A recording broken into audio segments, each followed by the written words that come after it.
그러나 그들은 그보다 더 나은 나라, 곧 하늘나라를 갈망했습니다. 이제 여러분은 하나님께서 왜 그들을 자랑스러워하시며 왜 그들을 위해 한 도성을 마련해 두셨는지를 이해할 수 있을 겁니다. 오늘 본문의 히브리서 11장 16절에서 하나님께서 자랑스러워하시는 그들을 위해서, 하나님께서 주목하고 계시는 그들을 위해서 주님은 한 성을 예비하셨다. 즉 천국을 그들의 기업으로 준비해 주신 겁니다. 우리 그리스도인들의 믿음은 보이지 않는 하나님을 믿고 보이지 않는 천국을 마치 보는 것처럼 믿고 살아가는 것입니다. 눈에 보이지 않는 이 산소가 1분이라도 없으면요, 여러분 우리 살 수가 없어요. 눈에 보이지 않는다고 해서 그 산소가 존재하지 않는 게 아니지 않습니까?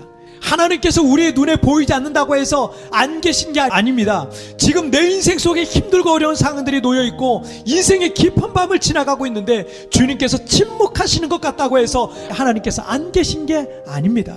오래전 북아메리카에 체로키 부족이라는 인디언이 있었습니다. 이들은 매우 용맹하고 강한 사람들이었습니다. 부족의 소년들은 어려서부터 사냥과 전투 능력을 훈련받다가 성인이 되면 특별한 성인식을 치르게 됩니다.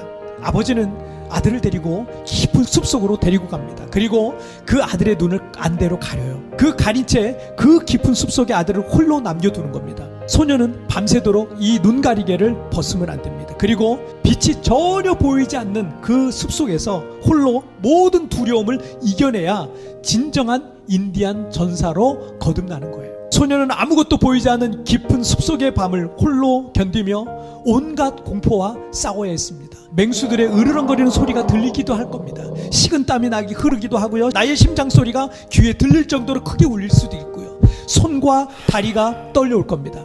그리고 끝날 것 같지 않았던 그 길고 길었던 밤이 지나고 새벽 여명이 밝아옵니다. 이제 눈가리개를 벗을 시간이 된 겁니다. 소년이 눈가리개를 벗었을 때 저 멀리 어렴풋한 사람의 모습이 보입니다. 소년이 자세히 보니까 소년의 아버지였어요.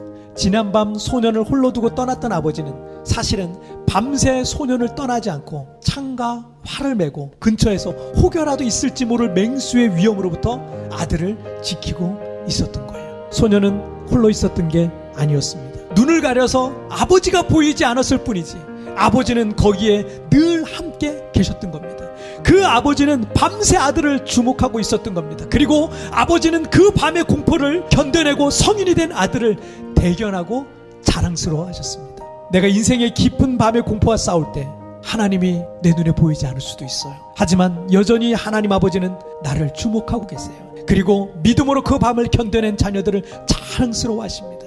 하나님이 보이지 않는다고 하나님이 안 계신 게 아닙니다. 여전히 우리를 주목하시고 보호하고 계심을 여러분 믿으시기를 주님의 이름으로 축복합니다.